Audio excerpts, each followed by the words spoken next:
Hello and welcome back to the Humber Sports Drive. So, Lisselle, we're going to get right back down into Humber basketball. I love basketball. Yes, we know. So, we're going to start off with the women because they've really picked up the pace. You know, when the season started with their home openers, they went off to a very rocky start. They started 3-0.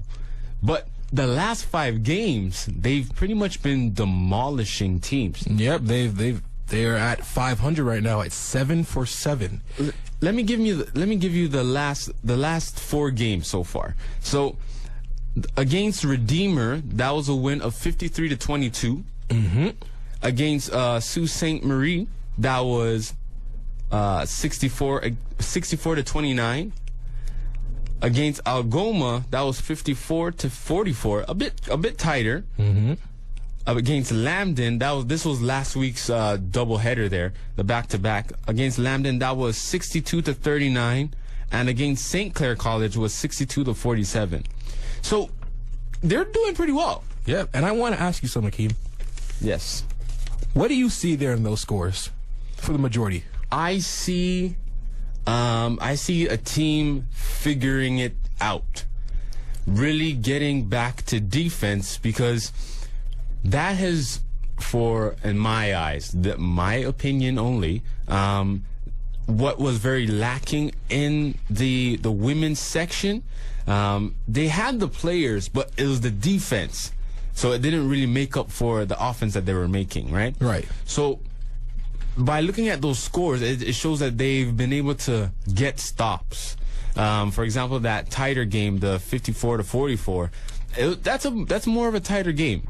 Right. You know, it's not necessarily a blowout, but at the same time, it shows that there's effort there. Right. They've made great strides. As we said, defense, you know, it's not only defense, but it's teamwork and unity. And it is one of my favorite Michael Jordan quotes of all time. Defense wins games, but teamwork wins championships. And I thought it was offense wins games and defense wins championships. No, defense wins games. Okay. Defense wins games, teamwork wins championships. Explain that. All right. You've seen it firsthand. Look at the girls. They start playing D, they start working together, and they start blowing people out. I mean, you remember that Redeemer game? You remember how it took Redeemer, 3 quarters to get into the 20s? Yeah. That's all teamwork. It's all defense. They worked. They worked on their help defense. They worked on making sure that there were no open spots. Always blocking, always making sure their mans were covered. No easy shots, no easy baskets. Okay, so now we're bringing it back into the present day. All right. So they're gonna be playing Niagara this evening at 6 o'clock. Right. How would extending this win streak help them going into the break? I think going into a break with a win is a double-edged sword. It's great because you finish off on a strong note, but it's also risky because you don't want your team to get too comfortable. So what they have to do is they have to make sure that all of them stay sharp over the break. You know, you don't want anyone relaxing too much, and you always want to make sure when they come back that they're ready to play and they're ready to continue that success. Well, I'm glad you brought that up, because in the first 3 games coming back after the break, putting aside the Seneca College tournament, they're going to be facing Sheridan and Fanshawe, which are Two the games. first and third seeds right now. Right. So how do you prepare yourself for those games?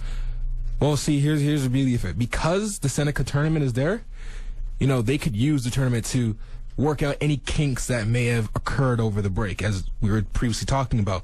And the rivalry games, you know, Fanshawe and Sheridan, those are the 2 biggest rivals that always give, you know, that you always want to wake up early for, because that's when everyone wants to make sure they have all their stuff together. They want to make sure that they're winning and they don't lose this game. This is those rival games are games that players will think, you know, we have to win this. And my question to you is, how do you make sure that you come out of those games with a win? Because remember, last season we watched the game against Sheridan and they were blown out. Right. So how are you able to go into a game thinking or knowing, preparing that you're going to win? Even when you're on top, always make sure you're acting like you're the underdog. Make sure you're playing with a chip on your shoulder, even if you're on top. Don't take anything for granted. That's number one key. If you get a lead in the game, you act like you're down by 10 points and you're trying to come back. They have to play with intensity and they have to play with unity, and they'll be fine. So as we're just about halfway through the season, okay? Mm-hmm. After they come back from break, it's going to be 9 more opportunities to get themselves into the provincial OCAA championships. Yeah. How do they make sure they don't stop at the OCAAs? I think that just comes down to the coach keeping them motivated. And we know that they have a very great coach, and it'll happen. They have a shot. If they just continue this level of play, without a doubt, they could reach it. They can take it all the way. So you're telling me OCAA 2011-2012 championship is a possibility. Is Humber Hawks. It's a good possibility that it's Humber Hawks. You know I don't like speaking in absolutes. So you're saying they will win? Why are you doing this? Well, I have hope and a very strong faith in Coach AJ Sharma that he will figure these girls out and make sure that they come out with that championship at least and prepare themselves for the CCAA Nationals. But coming up after the break, we're going to move from the women to the men. And as you know, Humber is a winning dynasty. That and more coming up after the break on 969 Radio Humber.